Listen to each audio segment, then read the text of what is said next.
Hi guys, and welcome to our YouTube channel Quick Guide, and today I'm here with another new video to show you guys on how you can delete your Dropbox from your PC or laptop. To do so, simply open up your PC or laptop and then go onto your files. After that, go on to your download option, and here you can see that this is the Dropbox installer. From here, just right click on it and now you'll be able to see all of these options. Go on to delete and now just delete it.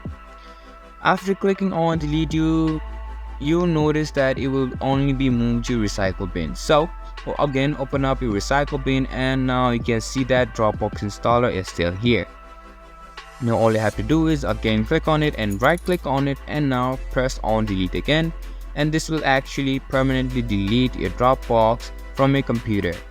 And that is how you can delete the Dropbox on your PC or laptop. This was this video, and I hope you guys find our video helpful. If you do, make sure to leave a like, subscribe to YouTube channel and hit the bell notification, and don't forget to drop a comment for review and for more content like this. See you guys in our next video. Thank you for watching.